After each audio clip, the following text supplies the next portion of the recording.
अमरीकी सदर Donald Trump ने यूक्रेनियन सदर व्लादिमीर ज़ेलेंस्की पर तनकीद में इजाफा कर दिया। दूसरी जानब ज़ेलेंस्की ने भी जवाब दिया। लेट अली शो यू के इस एपिसोड में आप सबको खुशामदीद। Do like, subscribe and share this content. बात शुरू करते हैं डोनाल्ड ट्रंप का लगातार दूसरे दिन ज़ेलेंस्की के ऊपर तनकीद। इस बार ट्रूथ सोशल पे एक दिन कबल, जिस हमने रिपोर्ट भी किया, उन्होंने प्रेस कॉन्फ्रेंस के अंदर ज़ेलेंस्की को निशाना बनाया था अपनी तनकीद का, कहा था इलेक्शन होने चाहिए। और आज डबल डाउन करते हुए डोनाल्ड ट्रंप ने कहा है कि ज़ेलेंस्की एक डिक्टेटर है। जी हां, एक आमिर। उन्होंने कहा, बेसिकली उनकी जो सोशल मीडिया ट्रूथ सोशल करके जो ऐप है उसके अंदर कहा कि ज़ेलेंस्की एक आमिर है इलेक्शन के बगैर, और इसको इलेक्शन कराने होंगे। और इसके साथ साथ अगर नहीं इलेक्शन होंगे, ये सीज फायर नहीं होगी, तो शायद यूक्रेन ही ना बच के रहे। उसी दिन जिस दिन रशिया और रशियन प्रेसिडेंट भी तेज हुए हैं, गर्म हुए हुए हैं, और कह रहे हैं कि ट्रंप अभी भी बहुत तेज है और वो चाहता है कि अमन हो। अच्छा, दूसरी जानिब ज़ेलेंस्की ने क्या कहा ट्रंप के इस तनकीद के ऊपर? ज़ेलेंस्की ने कहा कि डोनाल्ड ट्रंप एक रशिया की बनाई हुई डिसइंफॉर्मेशन यानी गलत खबरों की स्पेस में मौजूद है। और यह भी कहा कि डोनाल्ड ट्रंप को ज्यादा सच बोलना चाहिए। मुझे नहीं पता कि ज़ेलेंस्की क्या सोच रहा है और उसका दिमाग किधर चल रहा है। अच्छा, दूसरी जानिब रशिया के अंदर और रशियन जरायों में एक खुशी की लहर दौड़ पड़ी है, और सबसे फहरिस्त इसके अंदर पुतिन साहब तो हैं ही हैं, और अब मीटिंग भी होने वाली है ट्रंप और पुतिन की। लेकिन अलेक्जेंडर डुगिन, जो पुतिन के बहुत ही एक अहम एडवाइजर हैं, इनकी बेटी को मारा गया था कुछ साल पहले एक कार बॉम्ब के अंदर। ये आगे वाली गाड़ी थे, उसकी वीडियो भी आई, बेटी पीछे थी इनकी। एक कॉन्सर्ट मेरे ख्याल से सुन के वो लोग निकल रहे थे और टारगेट किया गया, और यूक्रेनियन इंटेलिजेंस के ऊपर इल्जाम भी लगाया गया।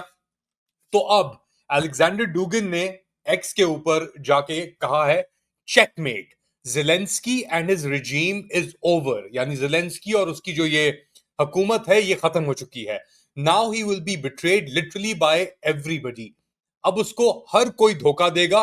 टेरिबल डेस्टिनी, बहुत ही बदकिस्मत है वो, to lose all power, country, steam, soul, सब कुछ खो देना, ताकत, मुल्क, अपना ईमान और अपनी रूह, इफ देयर वाज एनी, अगर उसके पास रूह थी, एंड रिस्पेक्ट और इज्जत, and soon life I presume, और जल्द ही जिंदगी भी, मेरा ये अंदाजा है। और ये अलेक्जेंडर डुगिन अब खुली थ्रेट दे रहा है ज़ेलेंस्की को कि उसके पास अब भागने की कोई और जगह और कोई और गुंजाइश नहीं है।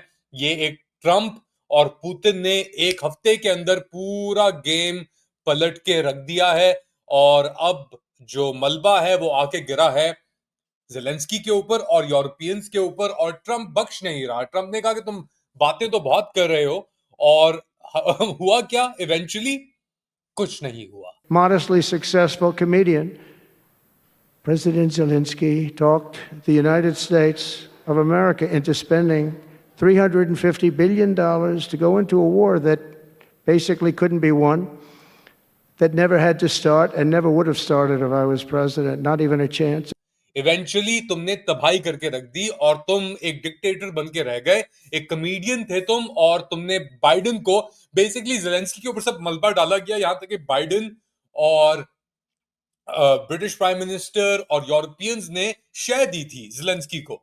मगर उसको अंदाजा होना चाहिए था कि वो किसके गेम्स के ऊपर चल रहा है, किसकी बातों के ऊपर वो सुन रहा है, और किसके ऊपर वो यकीन कर रहा है, एतमाद कर रहा है और नहीं कर रहा। तो एक बहुत ही इंपॉर्टेंट पहलू पे आके ये चीज रुक गई है। अच्छा, ज़ेलेंस्की का तो ये भी रिस्पॉन्स था, उसके बाद यूरोपियन लीडर्स का भी रिस्पॉन्स आया। Anti Trump German chancellor Olaf Scholz ने कहा कि ट्रंप बहुत ही खतरनाक और बिल्कुल झूठ फैला रहा है, जब उसने ये ज़ेलेंस्की को के ऊपर इल्जाम डालने की कोशिश की। इसी तरीके से जो ब्रिटानिया के प्राइम मिनिस्टर है कियर स्टारमर, उनकी भी बात हुई ज़ेलेंस्की से बुध के रोज, और उन्होंने सपोर्ट शो की और कहा कि यूक्रेन का जो डेमोक्रेटिकली इलेक्टेड लीडर है उसको सपोर्ट करना बहुत जरूरी है। और ये भी कहा कि जो इलेक्शन मुलतवी कराए गए वो इसलिए कराए गए, जैसे यूके ने भी किए थे, ब्रिटेन ने भी किए थे दूसरी जंग अजीम के दौरान, और ये सूरत हाल नहीं है इस वक्त ट्रंप को ये बातें करने की। साथ साथ फ्रेंच प्रेसिडेंट इमानुएल मैक्रोन का भी स्टेटमेंट आया, उन्होंने उन्होंने भी एक्स के ऊपर जाके कहा कि हम एक लॉन्ग लास्टिंग और कंप्लीट अमन चाहते हैं यूक्रेन के अंदर। और ये जिक्र नहीं किया कि जो ये बैक एंड फोर्थ चल रही है ट्रंप और जेलेंस्की के अंदर, जेलेंस्की थोड़ा खिसका हुआ है मेरे ख्याल से, अगर वो ये समझ रहा है कि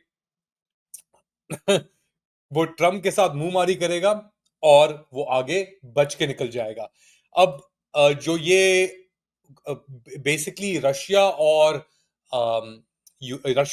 अमेरिका के दरमियान यूक्रेन के बगैर बातचीत हुई रियाद के अंदर शुरू, और अब इसके ऊपर बड़ी उम्मीदें भी हैं। रशियन प्रेसिडेंट व्लादिमीर पुतिन ने कहा है कि बहुत पॉजिटिव रही हैं, और जो अमरीकी और नेगोशिएटर्स थे और रशियन नेगोशिएटर्स ने उनको देख के कहा कि वो ओपन है, इसके अंदर खुले हैं बिल्कुल इस पूरे सिलसिले के अंदर शिरकत करने में, किसी भी अपने बायस और किसी भी कॉन्डमनेशन जो माजी के अंदर हो चुका है उसके अंदर। और पुतिन ने यह भी कहा कि वो इंटरेस्टेड है ट्रंप के साथ एक मुलाकात के लिए, और अब वो डिसाइड करेंगे कि ये कब होना है। कुछ लोग तो कह रहे हैं इसी महीने के अंदर ये मुलाकात हो जाएगी।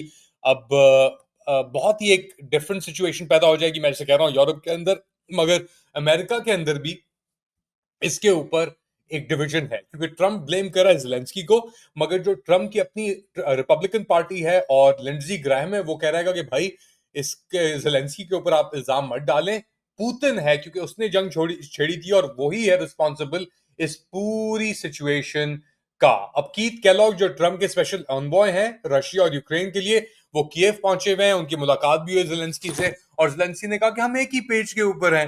यहां तक कि एक पेज के ऊपर नहीं है, वो उसने कहा हम यही सब चीजें चाहते हैं जो अमेरिका चाहता है। अब क्या ज़ेलेंस्की चाहता है क्या नहीं चाहता ये देखना पड़ेगा, मगर ये ट्रंप की तनकीद अच्छी नहीं हो सकती ज़ेलेंस्की के लिए और यूक्रेन के लिए। अब एक एंड गेम की तरफ हम जा रहे हैं और बहुत जल्द एक मुआहिदा तय पा जाएगा अमेरिका और रशिया के दरमियान इस जंग को थामने के लिए।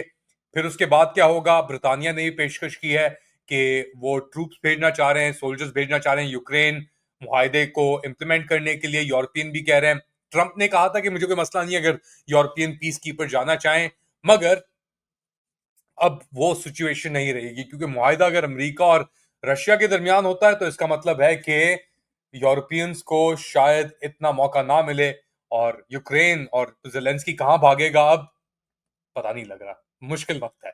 आप क्या समझते हैं बताएं मुझे कमेंट सेक्शन के अंदर। Do like, subscribe and share this content. अपना ख्याल रखिएगा, अगली बार तक